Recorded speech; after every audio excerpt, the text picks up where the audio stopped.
Episódio Flash. Viagem sem regresso à Praia do Futuro.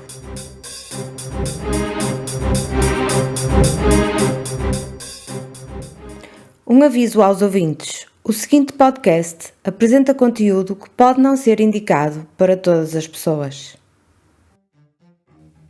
Hoje entramos a pé juntos e começamos com um gigantesco spoiler. Durante o episódio, vamos refletir sobre a natureza humana, até onde um indivíduo está disposto a ir para alcançar os seus objetivos. A maldade já nascerá connosco ou desenvolver-se-á como um produto do ambiente a que estamos sujeitos? Surgirá como uma erva daninha que cresce desenfreadamente sem travão ou haverá hipótese de a travar? Existe uma centelha de esperança em reabilitar quem optou por essa via? Ou será um caminho sem volta? Anos atrás das grades têm a capacidade de ressocializar alguém há muito banido da comunidade, reinserindo a pessoa, ou vai exacerbar ainda mais a sua crueldade ou sede por vingança? Bom, eu disse que se ia dar uma reflexão, ou assim espero eu. Não prometo é que se vá chegar a alguma conclusão. São questões um tanto ou quanto complexas e para as quais suspeito que não haja respostas simples. Mas qualquer reflexão aproxima-nos mais de uma possível resposta. Por isso, é sempre algo positivo. Preparados? Vamos lá começar. Olá, eu sou a Isabel Formalista e esta é a Fórmula do Crime. Em Portugal, a comunicação social chamou-lhe o massacre de Fortaleza. Já no Brasil, o caso foi apelidado como a chacina dos portugueses. Nós chamamos-lhe Viagem sem regresso à Praia do Futuro, porque foi exatamente isso que se passou. O caso de hoje une dois países que há muito se encontram vinculados, seja pelo seu passado ou pela sua língua. A forma como o crime foi abordado de cada lado do Atlântico tem algumas diferenças, mas converge no essencial. É cruel, monstruoso e incompreensível aos olhos do ser humano comum. Cruel pela violência com que foi levado a cabo, monstruoso porque só um monstro seria capaz de engendrá-lo e incompreensível não só porque as vítimas nada fizeram para merecê-lo, como também foi um crime em que os perpetradores rapidamente seriam identificados. A história começa anos antes, em solo luso, quando Luís Miguel Militão Guerreiro nasce a 19 de maio de 1970, no seio de uma família do Barreiro. Não há muitas informações sobre a sua infância, mas o próprio admite que era um jovem problemático, com dificuldades em afirmar-se. Tal como muitos jovens na época, entrou no mercado de trabalho na área da construção civil como ajudante de canalizador. Mais tarde, entrou para a Marinha e no mesmo ano casou-se. Há poucas informações sobre a esposa, a acreditar nos relatos de um jornalista brasileiro que acompanhou o caso de perto. Ela seria uma empresária da construção civil. Mas os seus projetos de vida rapidamente desabaram. Saiu da Marinha e, passado pouco tempo, também já estava separado. Este seria um problema que se viria a repetir ao longo da sua vida. Os planos que fazia saíam sempre gorados. E a tolerância à frustração é algo muito difícil de se desenvolver. Quando alguém projeta e desenvolve toda a sua vida em torno de um objetivo que depois não se concretiza, tem muita dificuldade em dar a volta por cima. Como é compreensível, Luís ficou sem rumo, sem conseguir manter um sustento e sem saber para onde se virar. Vendo-se sem ter para onde ir, pediu ajuda ao amigo Rodrigues, que, tocado pela situação de Luís, abordou uma familiar no sentido de lhe disponibilizar uma casa que tinha e que se encontrava na altura vazia, em rego de água no Barreiro. O amigo tinha pelo menos uma casa onde podia viver. Mas o empresário António Rodrigues não se limitou a dar-lhe um teto. Luís Miguel era também presença assídua em sua casa, onde com frequência partilhava as refeições com o empresário e com a sua família. A convivência era diária e a amizade que os unia indiscutível. Luís Miguel Militão Guerreiro tinha-se tornado no braço direito de António Rodrigues e acompanhava-o em cada deslocação que fazia. Os dois já se conheciam há algum tempo e Luís era visto por toda a família como um homem calmo, um amigo fiel e confiável. Contudo, passava por uma época difícil. Deprimido e isolado, apesar dos esforços do amigo que não hesitou em dar-lhe a mão, sente-se cada vez mais sozinho e perdido. Alguns relatos dizem que nesta época andava tão abatido que não conseguia manter um emprego. Para ter dinheiro e fazer face às suas despesas, terá até pedido um empréstimo de cerca de 2.500 euros a um amigo. Não consegui confirmar se este amigo era António Rodrigues ou se trataria de uma outra pessoa. Provavelmente seria Rodrigues. Depois da separação, veio o divórcio, que foi oficializado em fevereiro de 2001. Sem conseguir visionar um futuro à sua frente e muito provavelmente sem ter como pagar a dívida que contraiu, ruma a Évora e faz um passaporte na hora. Depois disso, desloca-se ao aeroporto e aí surpreende tudo e todos quando telefona a Rodrigues, avisando de que estava no aeroporto e se preparava para partir para o Brasil. O amigo é totalmente apanhado desprevenido, porque durante os muitos meses de convivência diária, Luís Militão nunca lhe tinha dado a entender nenhum sinal de que esta hipótese estaria sequer a ser considerada. Militão está com tudo decidido e parte imediatamente. Passado algum tempo, já a partir do Brasil, Luís continua a manter o contacto com o amigo português. Nas conversas que tinha, abordava a auspiciosa situação que a indústria da construção civil atravessava naquele país. Tentava convencê-lo a expandir a sua visão e a apostar na sua área de negócio no mercado brasileiro. António Rodrigues inicialmente achava que se tratava de um devaneio, um qualquer ímpeto do amigo que não lhe mereceria uma séria reflexão. Contudo, com o tempo e perante a insistência, António começou a ponderar a ideia. Essa poderia até ser uma excelente estratégia de negócio. Se Militão estava tão certo de que seria uma aposta segura, às tantas valia a pena, pelo menos, debruçar-se sobre o assunto. Não nos podemos esquecer de que Militão tinha sido o seu companheiro, o seu braço direito e era merecedor de sua total confiança. Às tantas, António Rodrigues pensaria que, se os dois abrissem uma firma naquele país, Militão poderia continuar a ser o seu homem de confiança e ficar responsável pelos negócios do outro lado do Atlântico. Afinal de contas, até a língua era a mesma. A comunicação estava facilitada e as eventuais diferenças no ramo seriam colmatadas e absorvidas com o tempo. Mesmo assim, havia um pormenor que não lhe agradava. Apesar de não ter de se mudar para outro país, teria certamente de viajar para lá com alguma frequência. E isso era algo que ele não queria mesmo nada. É que António nunca tinha viajado de avião e tinha muito medo de o fazer. Ainda mais quando implicava ter de sobrevoar durante horas o vasto oceano que separava os dois países. Estava disposto a pensar bem no assunto, mas primeiramente tinha de ir até ao terreno para poder avaliar melhor a situação. Queria poder ajuizar a decisão no local. Só que, lá está.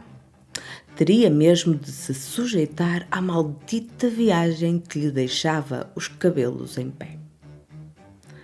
Ainda não estava convencido, nunca tinha sequer saído do país e agora ia para tão longe. Este pensamento andava a marinar na sua cabeça. Apostava ou não? Jogava as fichas todas? Estava disposto a vencer os seus medos em prol de abraçar um negócio próspero? Pensando bem, não faltavam exemplos de portugueses que tinham decidido partir para o Brasil quando em Portugal tinham poucas perspectivas de melhorar a vida. E tinham saído muitíssimo bem. Era um mercado vasto, cheio de oportunidades de negócio, onde poderia se ingrar e aumentar significativamente o seu património. Afinal, nem teria de partir do zero, como a maioria dos imigrantes, já tinha o seu negócio estabelecido em Portugal e tratava-se basicamente de o expandir. E Luís Miguel não parava de insistir.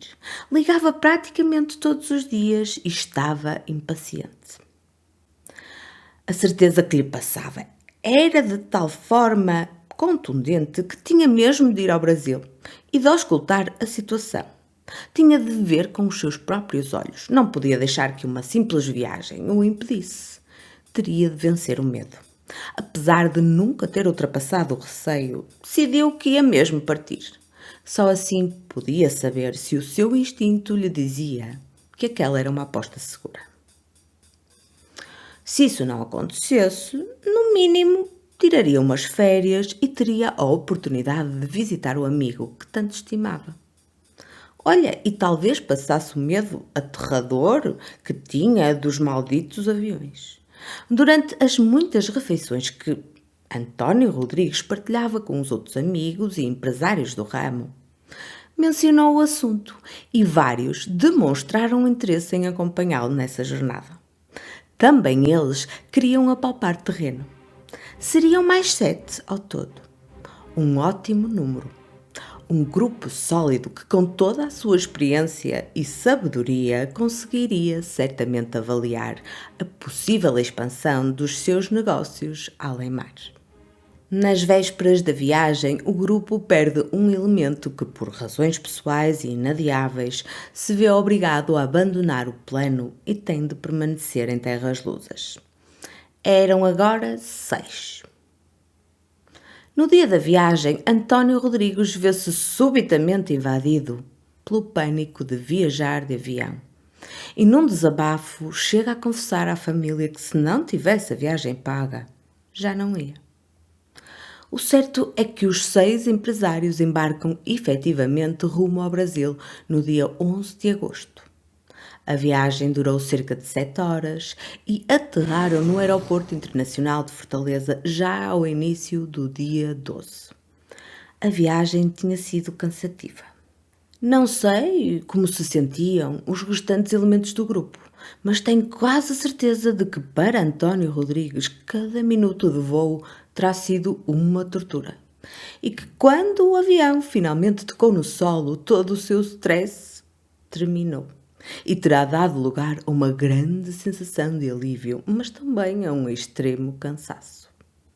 Aqueles portugueses deviam estar extenuados e o que queriam mesmo era poder descansar para no dia seguinte estarem frescos e aptos a aproveitar tudo o que o país lhes tinha para oferecer. No aeroporto, António Rodrigues foi recebido por um velho conhecido. Uma cara familiar que muito estimava. Luís Miguel Militão Guerreiro tinha feito questão de ir ao aeroporto para receber pessoalmente o grupo de compatriotas. Depois de recolherem a bagagem, dirigiram-se à saída e à porta esperava-os uma carrinha branca que lhes serviria de transporte. Durante a viagem, Luís conta que lhes preparou uma festa de boas-vindas. Estava muito entusiasmado por terem aceitado o convite dele e por decidirem ir até Fortaleza, por isso era o mínimo que lhes podia proporcionar. Apesar de o grupo estar sensibilizado com a atenção de Luís Miguel, a vontade generalizada era descansar. Depois de uma viagem como aquela, ninguém queria ir a uma festa. Isso talvez até fosse uma boa ideia, mas num outro dia. Quando o imigrante se apercebeu da renitência em aceitar o convite, pressionou-os. Insistiu. Ter-lhes-á dito que tinha arranjado umas mulheres propositadamente para animarem a festa privada que tinha organizado na sua danceteria de praia, a Vela Latina. Não lhe podiam fazer essa desfeita. Sem coragem para deixar ficar mal o português que tinha preparado com tanto afinco a recepção, os 6 lá cederam e aceitaram prolongar a noite por mais algum tempo. A vontade não seria muita, mas faria um obséquio e, no fim, Luís levá-los-ia ao hotel para finalmente poderem descansar. Luís sabia que a hora estava a chegar. O momento pelo qual tanto esperava estava aí. Os portugueses abastados tinham chegado. A sua sorte grande estava à porta. Tinha conseguido arrastá-los até Fortaleza. Estava muito perto de alcançar o seu objetivo. Faltava apenas a última parte, o momento decisivo. Depois disso, ficaria com os seus problemas resolvidos. Ou assim pensava ele. Em fevereiro, Luís tinha decidido que Portugal não lhe servia. Não conseguia recomeçar e ter sucesso no seu país. Depois de tantas desilusões e expectativas frustradas, decidiu arriscar tudo, ou o pouco que tinha, e mudou para o país das oportunidades. Um país grande onde certamente encontraria o seu lugar. Pouco tempo depois de ter aterrado em São Paulo, Fortaleza seria o seu próximo destino. Foi aí que conheceu Maria Cavalcante, uma brasileira que se interessou pelo português e com quem começou um relacionamento. A sua situação alterou-se à velocidade da luz. Em poucos meses deixou de ser um divorciado, deprimido e descontente em Portugal para se tornar num homem com esposa e um filho a caminho. A nível emocional, as coisas pareciam finalmente estar a correr bem. A solidão dissipou-se e agora tinha um novo objetivo. Ou um problema ainda maior, depende da perspectiva. Agora teria de arranjar forma de ganhar dinheiro não só para sustentar, como para sustentar uma esposa e um filho. O problema é que não estava muito bem a ver como ia conseguir fazê-lo. Nunca tinha mantido um emprego durante muito tempo. E se não tivesse sido a ajuda do amigo Rodrigues, nem sequer tinha conseguido manter um teto sobre a sua cabeça. Tinha de arranjar uma solução. Não estava disposto a viver na precariedade. Surgiu então a ideia de, juntamente com o cunhado Manuel Lourenço Cavalcante, alugarem uma barraca na Praia do Futuro, que funcionaria como bar e danceteria.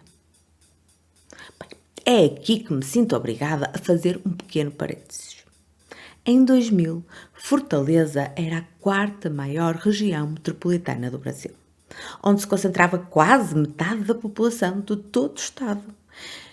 E que essa população, em pouco tempo, havia migrado de outras regiões do estado para a capital do Ceará. Com o crescimento da população veio também o aumento da violência. A criminalidade violenta disparou e o número de homicídios também. Nos primeiros anos de 2000, a taxa de homicídios por 100 mil habitantes era de cerca de 26. Mas este não era o único problema de Fortaleza, que na altura fazia também as manchetes dos jornais um pouco por todo o mundo. A região era evidenciada como um destino de turismo sexual. Muitas jovens e adolescentes caíam nas malhas deste mundo, onde entravam desesperadas para ganharem algum dinheiro. Eram exploradas por redes que, entre aspas, as agenciavam, garantindo que arranjavam clientes, que eram também, na sua grande maioria, turistas. Os dois mundos, da criminalidade violenta e da prostituição, andavam, por isso, de mãos dadas. Muito provavelmente, bem conscientes deste facto, os dois cunhados teriam decidido explorar a onda e o objetivo seria transformar a danceteria no local ideal para desenvolver atividades turísticas menos lícitas. Bem, essa é a minha convicção. Convicção esta que já vi ser partilhada por muitas outras pessoas que, tal como eu, acreditam que Militão queria ganhar dinheiro fácil e de forma rápida. Ele próprio terá confessado isso. Quando disse que chegou a essa conclusão quando se apercebeu que, para se dar bem em Fortaleza, teria de se inserir no meio. E é aqui que as abordagens da mídia dos dois países divergem. Para a comunicação social brasileira, o grupo de portugueses na verdade não vinha à procura de expandir os seus negócios. Isso seria uma desculpa encapotada que teriam dado às famílias em Portugal. O que vinham mesmo à procura era de praticar turismo sexual, uma vez que eram homens de meia idade, com algum poderio económico. Não se faziam acompanhar de família e a região era, por esse mundo fora, subajamente conhecida por isso. Pelo contrário, para a comunicação social portuguesa, esse motivo ou nunca foi apontado ou raramente foi evidenciado. Os portugueses tinham ido a Fortaleza para fazerem uma prospecção de mercado nas suas áreas de negócio, já que a população residente tinha aumentado drasticamente nos últimos anos e a cidade necessitava com urgência de construção. As duas razões têm o seu fundamento. Não sabemos até que ponto os empresários conheciam a realidade da prostituição em Fortaleza. Aliás, até poderiam ter mais do que um objetivo. Isto não está fora de hipótese. O que sabemos é que Luís Miguel Militão tinha insistido bastante e não desistia de os tentar convencer. O objetivo inicial, se formos benevolentes, até podia ser mesmo persuadir o amigo a investir no país. Mas seria mesmo uma proposta honesta ou haveria algo que se escondia por trás dela? Era um esquema montado para se apropriar do seu dinheiro? Tornando-se o homem de confiança no Brasil, não seria propriamente difícil ficar com fundos que serviriam para os mais diversos fins. Com um oceano a separá-los, era difícil controlar o destino do investimento e quando a realidade viesse à tona, possivelmente já tinha um bom dinheiro do seu lado. Esta visão parece assim à primeira vista terrível, mas infelizmente é o melhor prisma que vos consigo oferecer neste momento. Entusiasmado com o facto de ter convencido os compatriotas a viajarem, Luís terá confessado aos seus comparsas menos recomendáveis que um conjunto de empresários cheios da nota o iam visitar. De acordo com o que diz, se nos pudermos fiar em alguma coisa que sai da sua boca, é claro, o plano inicial era mesmo roubá-los. Nada disso de os convencer a investir e de, com o tempo, conseguir ludibriá-los e roubá-los. Algo que, diga-se de passagem, seria bem mais inteligente e compensador. Nada disso. Tal implicava muito trabalho e muita dedicação. Ele queria mesmo era dinheiro fácil e rápido. Ponto final. Tinha de engendrar um plano em que conseguisse sacar-lhes dinheiro sem que o grupo desconfiasse que ele próprio estava por trás de tudo. Novamente, segundo Militão, planearam um rapto. Ele e o grupo seriam abordados no mesmo dia da chegada para não haver cá pontas soltas e tudo se passaria no bar de praia que estaria fechado para receber os compatriotas. Dessa forma, ele próprio estava a ser vítima do crime. Os portugueses poderiam até pensar que teria falado demais, que se poderia ter gabado da condição financeira dos amigos, coisa que não devia ter feito, mas nunca suspeitariam que fosse ele quem estava por trás de tudo. Depois contactavam as famílias e pediam um resgate de R$1 milhão. Afinal, eram 6 pessoas raptadas. Entre todos, conseguiriam arranjar o dinheiro para garantir a segurança dos reféns. Não desconfiariam de nada. No Brasil, os raptos acontecem todos os dias e em Portugal, todos sabem bem disso. Com o aproximar da data, porém, os criminosos começaram a avaliar a situação em pormenor. Pensaram nos riscos. Em conjunto, terão optado por uma outra estratégia. O melhor era apanharem-lhes os cartões que traziam consigo e obrigá-los a dizer os códigos. Ok, mas esta estratégia tinha também outros inconvenientes. Será que os portugueses levavam cartões bancários com acesso a contas recheadas? Conseguiriam aceder a quantias avultadas? Corriam um risco. Tanto podiam conseguir deitar as mãos a uma quantia razoável, como podiam ficar francamente mal servidos. No fim, confiaram que 6 empresários nunca viajariam para o outro lado do Atlântico sem terem a certeza de que conseguiam aceder rapidamente a um bom montante caso surgisse alguma emergência ou algum negócio irrecusável. Militão sabia que o momento de agir estava aí. Tinha-os ido receber ao aeroporto, conseguiu metê-los na carrinha que tinha alugado, apelou à empatia dos conterrâneos para os convencer a não ir já para o hotel e agora conduzia-os diretamente para a Boca do Lobo, ou mais propriamente, para a Praia do Futuro. Mas qual seria na realidade o futuro que esperava aqueles portugueses? Teria de aguardar para ver se tudo correria de acordo com o planeado. Estava tudo preparado, o plano estava traçado. Agora era preciso executá-lo. Chegados à barraca da praia Vela Latina, foram recebidos com bebidas e petiscos. Segundo Luís Miguel Militão, as meninas prometidas daí a nada chegariam para se juntar à festa. No meio do clima festivo, o grupo relaxou da estafante viagem e aproveitou para pôr a conversa em dia enquanto partilhavam a refeição e as bebidas. Estavam de férias, num país distante, encontravam-se só entre amigos e tinham boleia garantida para o hotel. Não havia razão para não se sentirem à vontade e, quem sabe, beberem um pouco mais do que o normal. O clima de festividade prolongou-se durante algum tempo, até que, cansados, muito provavelmente bem bebidos e sem sinais da companhia feminina que lhes havia sido prometida, ameaçaram partir para o hotel.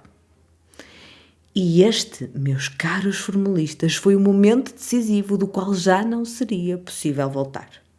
Luís Miguel Militão, provavelmente aflito por o seu plano estar prestes a ir por água abaixo, dá a sua primeira ordem quando diz: é agora ou nunca. Estava na hora de levar a cabo a parte decisiva que os seus comparsas, por receio ou por falta de um sinal seu, ainda não haviam iniciado. Raimundo Martins da Silva Filho aparece e, fazendo-se valer do revólver que empunhava, ameaçou os 6 empresários de morte, obrigando-os a deitarem-se no chão. Apanhados completamente desprevenidos, todos obedeceram prontamente às ordens que saíam da boca do bandido. De seguida, o cunhado de Militão, Manuel Lourenço Cavalcante, Leonardo Sousa dos Santos e José Jurandi Pereira Ferreira começaram também a agir. Os 2 últimos, munidos com facas e corda, amarraram as vítimas e levaram-nas para o WC feminino, onde ficaram encurralados, sem forma de reagir. Apesar de também Militão estar aparentemente sob ameaça, não foi encarcerado com o grupo.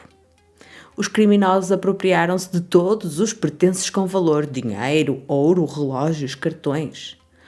Num ápice, os cartões bancários foram entregues ao mandante, mas só depois de terem conseguido extrair às vítimas os respectivos códigos que, completamente aterrorizados, forneceram sem hesitar. Luís Miguel Militão dirigiu-se à praia de Iracema, de onde, por volta das 3 da manhã, reparem, os portugueses teriam pisado o solo de Ceará pela primeira vez à 1 da manhã, por isso foi 2 horas depois. Luís Militão usou o telemóvel que levava consigo para telefonar para a barraca da Vela Latina. Nessa chamada avisou Raimundo Filho que os códigos dos cartões estavam confirmados, por isso podia dar início à derradeira etapa final do plano e executá-los Sim, ouviram bem. Executá-los. A ordem final despoletou o massacre, ou a chacina, que ninguém, para além dos criminosos, poderia ter previsto. O primeiro português a ser retirado do cativeiro foi Vítor Manuel Martins, que saiu da casa de banho sob o pretexto de atender uma chamada militar. Quando a vítima agarra o telefone, é violentamente agredida na nuca. A pancada atira ao chão, onde se debate com dores. De imediato, Vítor é arrastado e atirado por uma vala que tinha sido cuidadosamente preparada no chão da cozinha da barraca no dia anterior. Seguiu-se António Correia Rodrigues, que saiu do cárcere também sobre o pretexto de atender uma chamada. Também ele teve o mesmo destino, foi atacado à paulada na cabeça e arremessado para a vala. Joaquim Manuel Pestana foi o terceiro a ser separado. Como era de esperar, também ele foi violentamente torturado e atirado para cima dos amigos. Os três portugueses que ainda permaneciam na casa de banho, Joaquim Silva Mendes, Joaquim Fernandes Martins e Manuel Joaquim Barros, obviamente souberam que iam ser as próximas vítimas e gritaram por socorro, imploraram que os deixassem viver. Mas os seus destinos estavam há muito traçados e a praia do futuro não lhes reservaria futuro algum. À sua frente tinham apenas o triste desígnio da morte. Nesta altura, é provável que se tenham apercebido de que tinham sido atraídos para o Brasil pelo seu próprio compatriota. António Rodrigues já há muito teria ficado a saber que o seu grande amigo e braço direito era apenas escumalha da pior espécie. Estavam todos ali naquela situação, num país estrangeiro que nunca chegariam a conhecer por sua causa. Tinham enterrado há pouco mais de 2 horas. Tinha passado as últimas semanas apavorado com a viagem de avião e, afinal de contas, o perigo residia exatamente nos braços que o recebiam. Por esta é que não esperava. Foi a traição máxima e, infelizmente, definitiva. Ia para a cova, mas não ia sozinho. Partilharia o destino final com aqueles que um dia tinham partilhado consigo a visão de expansão além-mar e, por isso, não se conseguia perdoar. Os gritos e as súplicas das 3 vítimas que ainda permaneciam presas no WC irritaram os criminosos. E o carrasco habitual, Raimundo, considerado o mais cruel de todos, furioso com o barulho que estavam a provocar, dispara vários tiros que, por uma razão ou por outra, não os mataram. Por isso continuaram a agressão, com pauladas e pontapés. 2 perderam os sentidos, mas Manuel Joaquim Barros sucumbiu apenas quando foi sujeito a uma gravata, um estrangulamento com o braço e caiu desmaiado. Os 3 juntaram-se aos amigos na vala comum que passaram a partilhar. Mais tarde vir-se-ia a saber que no espancamento foram usados paus, pedras, facas e outros objetos contundentes. No fim de tudo isso, os 4 criminosos telefonaram para Militão, que prontamente contratou um táxi para transportá-los da Praia do Futuro até à praia de Iracema, onde se juntariam a ele por volta das 6 da manhã. Os 5 cruéis assassinos juntaram-se para comemorarem o crime. Beberam, comeram e às 9 da manhã dirigiram-se à casa de câmbio que tinha acabado de abrir as portas. O dinheiro em dólares e em euros roubado das vítimas foi trocado por 10.000 reais. A taxa atual seriam menos de 2.000 euros. Esse dinheiro foi repartido equitativamente pelos 5. Depois de terem ido à casa de câmbio, todos, exceto os cunhados, regressaram à vela latina de forma a fazer desaparecer os pertences dos portugueses e todos os sinais da sua presença na barraca. Uma outra pessoa, António Francisco da Costa, foi chamado para cavar um buraco que supostamente serviria para instalar uma fossa. Essa foi a desculpa que arranjaram para justificarem a necessidade de escavarem o buraco. Mas António Francisco, entretanto, entrou na barraca e viu o que não era suposto. Os três assassinos estavam a cimentar o chão da cozinha. Tinham voltado para terminar o serviço e tratar das pontas soltas. Colocaram terra sobre os corpos empilhados dos portugueses e finalizaram o acabamento com uma grossa camada de cimento que escondia e protegia qualquer sinal indicativo de que por baixo estavam enterradas 6 pessoas. Em Portugal, as famílias encontravam-se já preocupadas com a falta de notícias no dia seguinte. Nenhum dos 6 homens tinha telefonado para informar que tinham chegado bem. As horas iam passando e nem uma única notícia. A esposa de um dos empresários decidiu então ligar a Luís Miguel Militão na esperança de que ele lhe pudesse dar alguma informação. Do outro lado da linha, o português pediu à esposa que não ficasse preocupada, porque embora ainda não tivesse estado com eles, sabia que tinham chegado bem. Acrescentou que, como o voo tinha chegado muito tarde, ainda não tinha falado com eles, estariam a descansar. A esposa pediu-lhe que pelo menos um dos 6 ligasse para Portugal.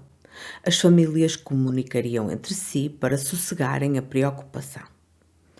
A situação continuou inalterada.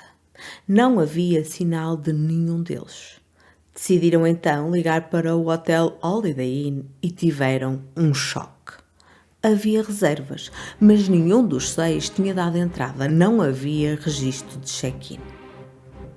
Perante esta notícia alarmante e sabendo que, em Portugal, o Brasil era retratado como um país com elevada taxa de crimes violentos, onde havia muitos raptos, ninguém quis perder tempo.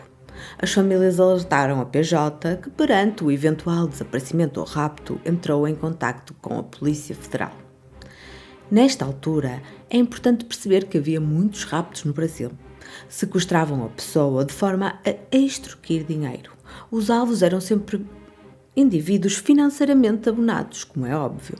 Por isso, o grupo de 6 construtores civis portugueses parecia, logo à primeira vista, o alvo perfeito.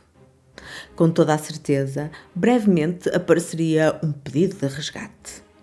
Crentes de que tinha sido o que se tinha passado, as famílias permanecem noite e dia em vigília perto dos seus telefones, ansiosas por receber o tão aguardado telefonema que lhes daria ou as novas dos maridos ou, no mínimo, lhes exigiria uma quantia para os libertarem.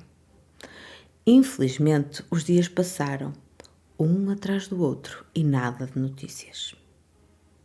Neste entretanto, as famílias dos desaparecidos tinham ligado uma segunda vez para Militão, que lhes garantiu que o grupo tinha ido até Canoa Quebrada, uma região que fica a cerca de 160 km de Fortaleza.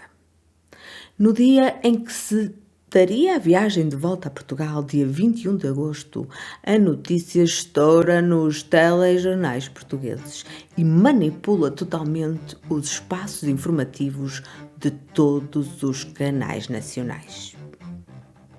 Já do outro lado do oceano, a azáfama era outra.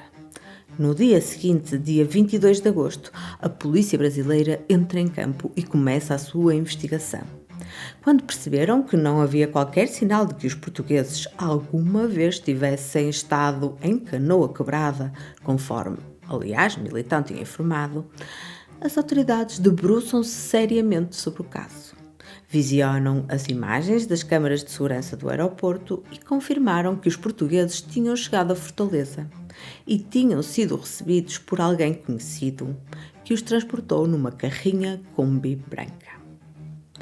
Ainda no mesmo dia, a Polícia Federal divulga que foram feitos levantamentos bancários das contas dos desaparecidos e envia à comunicação social as fotos dos 6 empresários e de Luís Miguel Militão.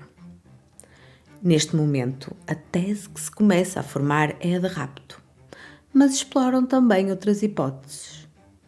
No dia 23 de agosto, o Governo Federal do Ceará exige que a Polícia Civil do Estado se esforce por encontrar os desaparecidos.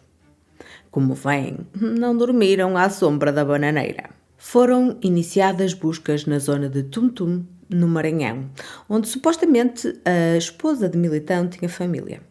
Sem conseguirem encontrar Militão seguem para o município da Barra da Corda. Aí, ao final do dia, localizam o português. Com ele tinha dinheiro, cartões e a carrinha.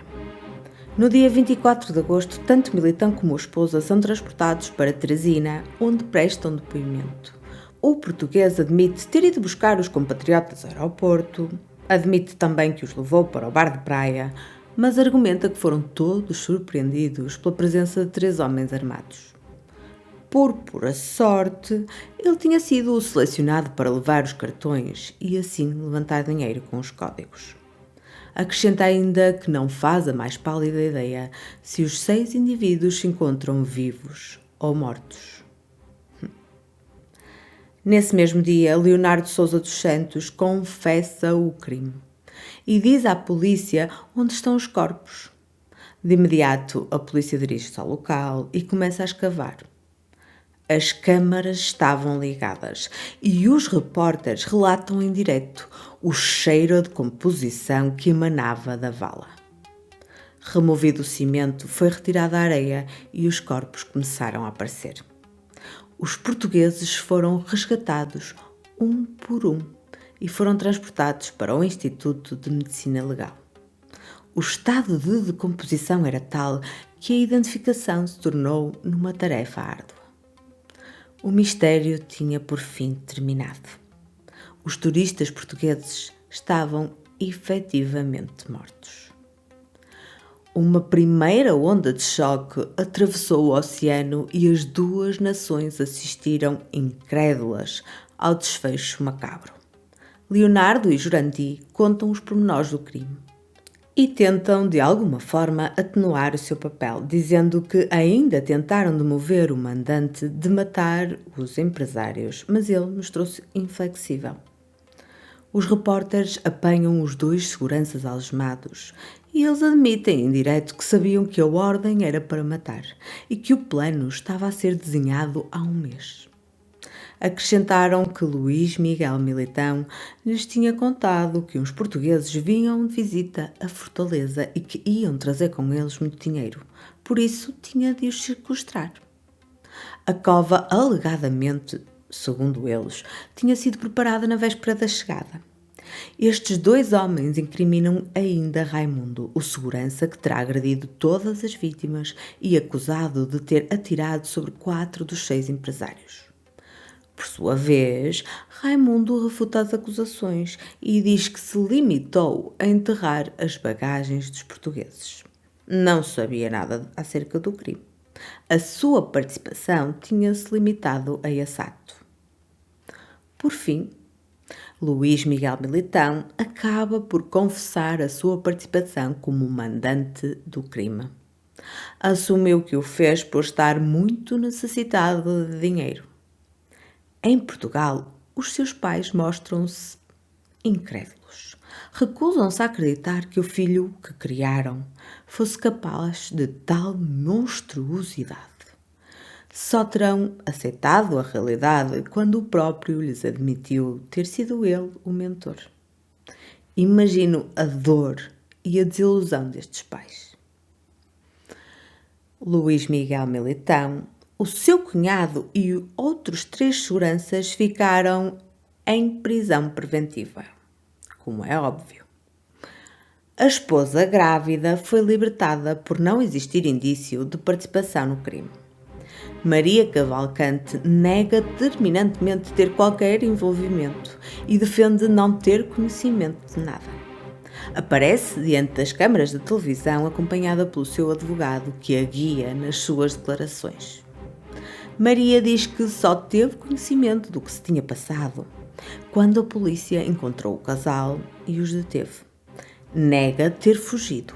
Segundo ela, a viagem para o Maranhão já estava planeada há muito tempo. Na manhã após o crime, Maria diz que o marido estava tranquilo e normal, como sempre.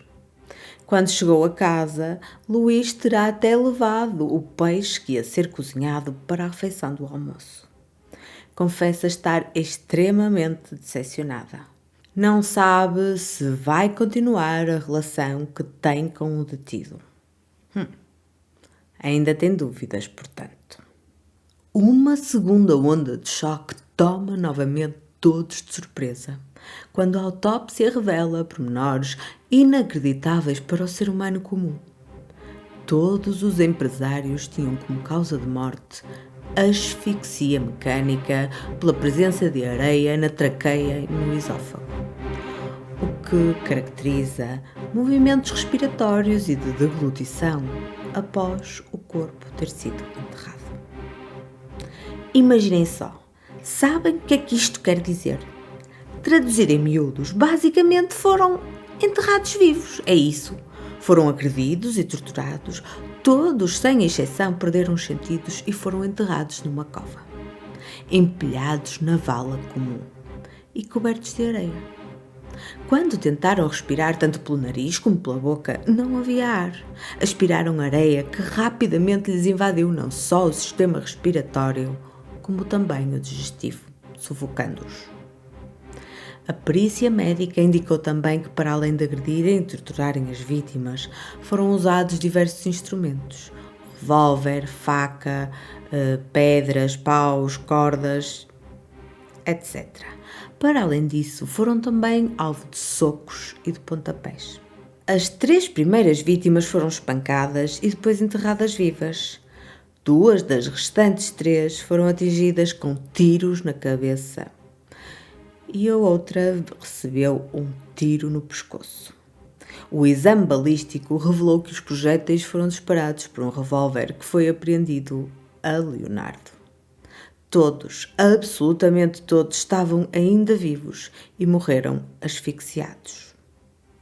De uma forma ou de outra, cada um dos 5 criminosos contribuiu e participou no crime. Depois das mortes, os cartões das vítimas foram usados para fazer compras e levantamentos. Uma das compras foi inclusivamente feita numa joalharia. E foi possível recolher imagens a quando de pelo menos um dos levantamentos, penso que no Banco Bilbao-Vizcaya, que foi realizado, nem mais nem menos, por Luís Militão. Para além disso, deu-se também a falsificação de assinaturas das vítimas em compras onde tinham sido usados como pagamento os cartões de crédito. O mandante do crime mais tarde confessou arrependimento pelo que fez e afirmou também que já depois de tudo ter acontecido se tinha apercebido de que tinha cometido um grande erro. Nesse momento tinha ficado sem saber o que fazer e explicou que reagiu reunindo as pessoas de quem mais gostava, induzindo-as em erro e fazendo com que sofressem com dias e dias de viagem numa tentativa frustrada de fugir. Há relatos de que tinha viajado com uma mulher grávida de 3 meses, com os sogros, o cunhado e 3 sobrinhos. Cogita-se que pretendesse fugir para a Guiana Francesa. 18 dias depois das mortes, os corpos são transladados para Portugal. Depois de uma viagem de 7 horas, um avião da TAP transportava os corpos dos 6 empresários que eram aguardados por familiares e amigos numa zona reservada para o efeito no aeroporto. A polícia protegia o local e 3 ambulâncias estavam presentes para prestar alguma assistência. Os carros funerários saíram em fila num cortejo fúnebre que foi escoltado pela polícia. As famílias não puderam ver os seus entes queridos porque os seus corpos já estavam muito decompostos. O país encheu-se de empatia por estas famílias que se viram tão tragicamente mutiladas.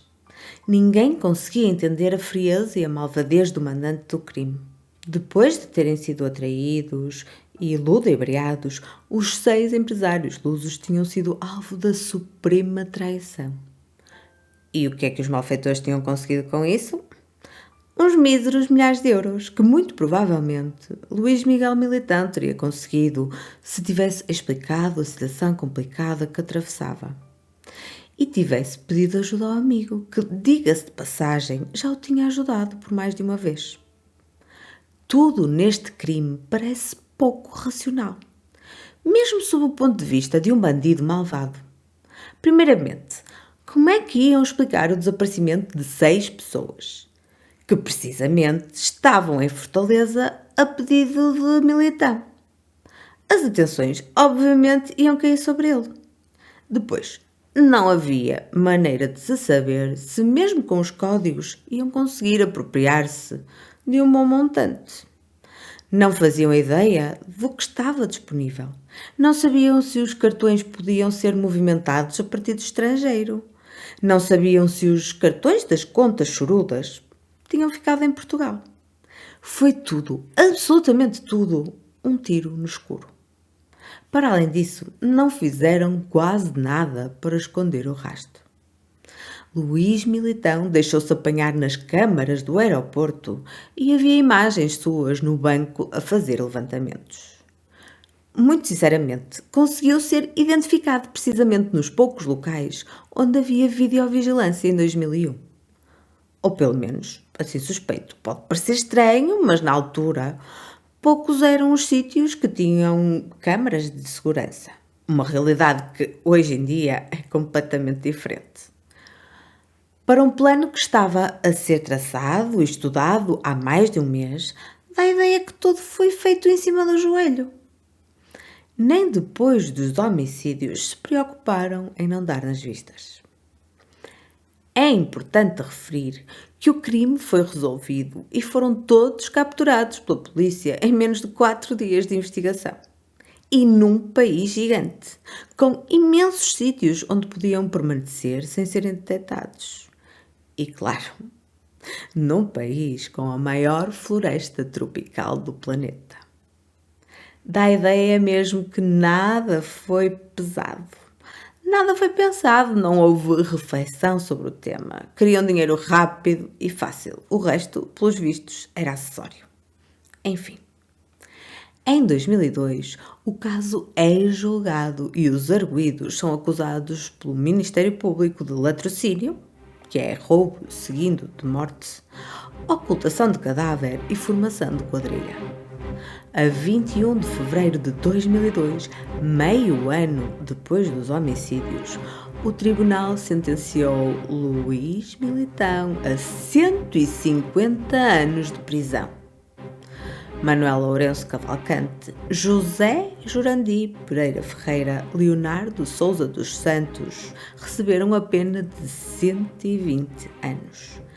Raimundo Martins da Silva Filho recebeu a pena de 132 anos. No entanto, estas penas enormes não serão cumpridas, uma vez que a pena máxima é de 30 anos. O Brasil tem ainda um sistema implementado em que o trabalho na prisão e o facto de o recluso estudar enquanto se encontra a cumprir sentença contam para a remissão da pena. No ano em que é preso, a polícia intercepta uma carta de Luís Militão, o autor moral do crime. Na carta pedia ao irmão, imaginem só, um passaporte falso. Ao longo dos primeiros anos de sentença, tenta fugir várias vezes da prisão. Algumas matérias jornalísticas relatam também que terá chegado a tentar o suicídio. Em 2008, ajuda a construir um túnel com outros 9 reclusos. O homicida acaba envolvido também noutros crimes, tráfico de droga, latrocínio e organização criminosa. É apanhado em escutas telefónicas a chefiar uma escola de sequestros. Em 2006, o Correio da Manhã reporta que o português planeou mais um crime a partir da prisão, que visava sequestrar um político brasileiro e exigir um resgate de mais de €500 mil. Esta informação terá sido confirmada pela Polícia Federal Brasileira. Tudo terá sido orquestrado a partir da prisão e as chamadas foram interceptadas pela polícia. A escuta revelou que seria montado um engodo no qual o político seria raptado por pessoas disfarçadas de agentes da autoridade. E reparem nisto, o próprio resgate seria negociado pelo preso via telemóvel. Depois da chamada interceptada, várias outras chamadas foram alvo de escutas, onde pormenores do plano foram discutidos e, portanto, revelados. A ideia inicial teria sido raptar o político, mas entretanto mudaram novamente de ideias e decidiram virar a sua atenção para a família, ou seja, para a esposa ou para o filho. Luís Miguel Militão liderava uma rede de sequestros enquanto se encontra atrás das grades a cumprir pena. Este foi só um exemplo, terá organizado vários outros raptos. Sabe-se que esteve envolvido em muitos destes crimes, mas alegadamente, que eu tenha conhecimento, não foi condenado pelos factos. Ao longo dos anos, principalmente nos aniversários dos crimes da Praia do Futuro, foi abordado por alguns jornalistas no sentido de lhes conceder uma entrevista. A partir de certo momento, vendo uma forma de lucrar com isso, começou a pedir dinheiro em troca. Em 2010, o popularmente apelidado de Monstro de Fortaleza publicou um livro, uma espécie de autobiografia, onde deu a sua perspectiva do que aconteceu naquela noite. A obra chama-se Morrer na Praia do Futuro, a verdade de Luís Miguel Militão sobre o caso de Fortaleza. Isto quer dizer que, a não ser que no país haja alguma lei que impeça o criminoso de tirar proveito financeiro do crime que cometeu, seja através de livros, documentários, entrevistas ou qualquer outra obra, Militão está efetivamente a lucrar com a sua chacina. Na verdade, parece-me até que há um projeto de lei nesse sentido, mas que ainda não saiu do papel, por isso ele efetivamente está a lucrar com o crime que cometeu.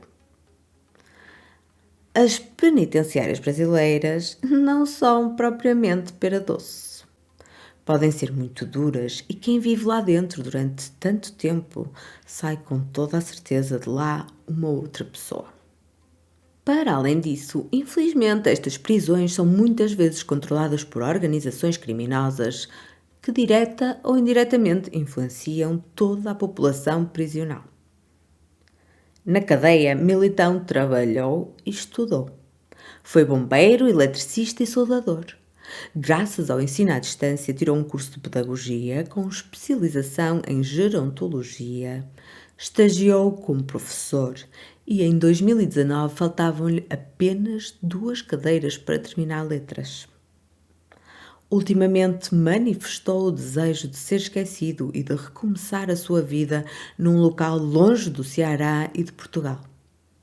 Quer mudar-se para um outro estado brasileiro onde não seja reconhecido quando terminar de cumprir a pena. Há, no entanto, um senão. O Brasil tem o costume de expulsar os criminosos estrangeiros depois de cumprirem a pena a que foram sentenciados no país. Se assim acontecer, Luís Miguel Militão terá obrigatoriamente de sair do Brasil. Contra todas as expectativas, Militão continua casado com Maria até aos dias de hoje. A mesma Maria que, à data da sua detenção, estava grávida de 3 meses. A esposa e o filho do casal, Diogo Miguel, hoje já adulto, até há bem pouco tempo continuavam a morar em Fortaleza e mantinham uma vida reservada. Ambos se mantiveram presentes na vida do recluso com visitas recorrentes ao longo dos anos. Em 2023, devido ao programa brasileiro que permite a diminuição do tempo de sentença, Luís Miguel Militão transitou para o regime semiaberto, o que lhe permite trabalhar fora da prisão. Tem, no entanto, de ir dormir à penitenciária. Quase todos os seus comparsas beneficiam já do mesmo regime. O que realmente me inquieta aí é que, será que Luís Militão, quando sair em liberdade plena, vai ser um ser humano diferente? Não duvido, mas em que sentido? Sairá pior do que entrou? Ainda mais manhoso, especializado nas técnicas criminais que aprendeu com os outros reclusos ao longo dos anos? Será que mais tarde ou mais cedo voltará a cometer delitos graves, mas desta vez, claro, com outra mestria?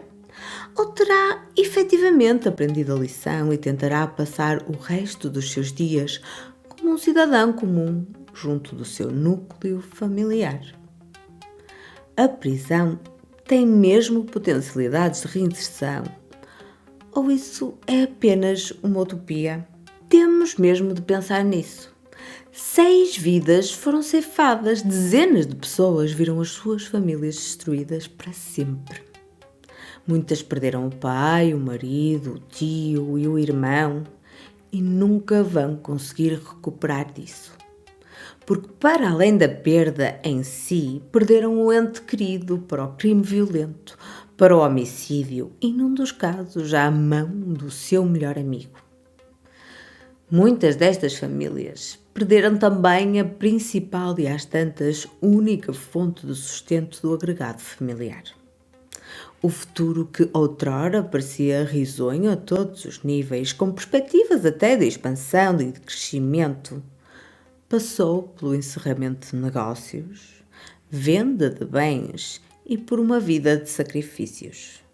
Os empresários portugueses eram homens de família com idades compreendidas entre os 42 e os 57 anos, com famílias a cargo e com dependentes. Eram com toda a certeza vistos como um exemplo de luta, superação e sucesso.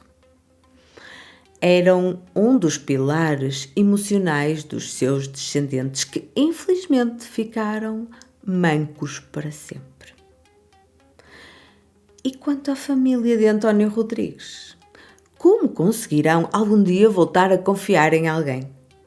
Como encararão o facto de que a pessoa que tanto ajudaram, cuidaram, alimentaram, acarinharam e trouxeram literalmente para dentro das suas próprias portas se tornou no carrasco de António? Deve ser aterrador. Se o melhor amigo que só beneficiou com a amizade, que não tem absolutamente nenhuma razão de queixa, faz isto, em quem poderão eles confiar? Logo, estas 5 pessoas foram condenadas pelo astronómico estrago permanente e irreversível. Receberam penas brutais de mais de 100 anos. Mas qual é o verdadeiro significado deste número? Na prática, isso traduz-se em quê? Ora, tendo em conta que a pena máxima neste caso, na realidade, é de 30 anos, o número serve apenas, na minha perspectiva, para transmitir à sociedade que o crime foi realmente muito hediondo. Mais nada. É que se ao menos tivessem de cumprir a pena na íntegra e só depois pudessem sair. Mas não é isso que acontece. Militan tinha a data prevista de saída em 2031.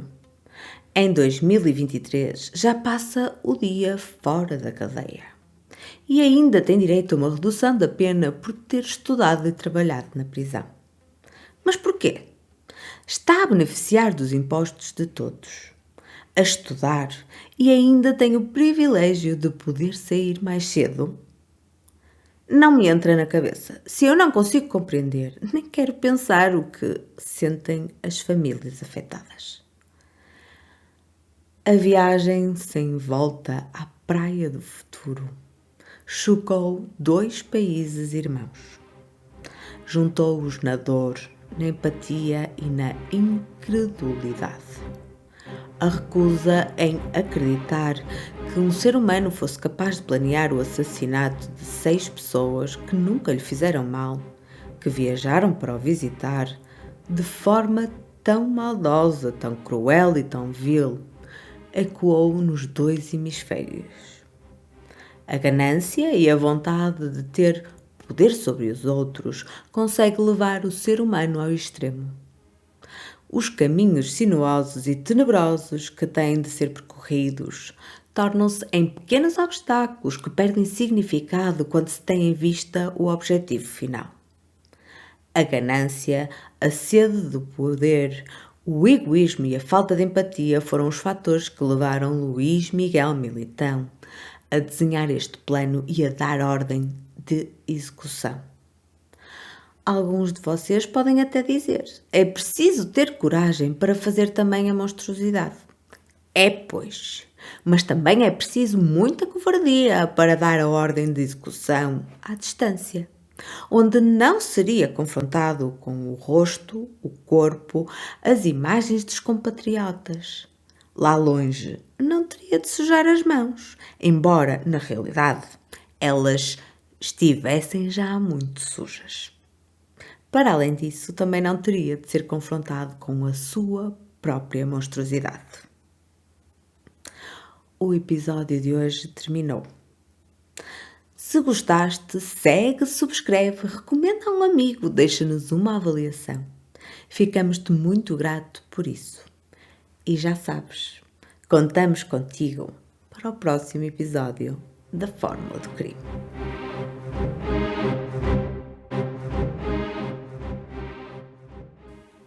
Esta foi uma produção de Fórmula do Crime, a equipa que te traz os crimes reais em português.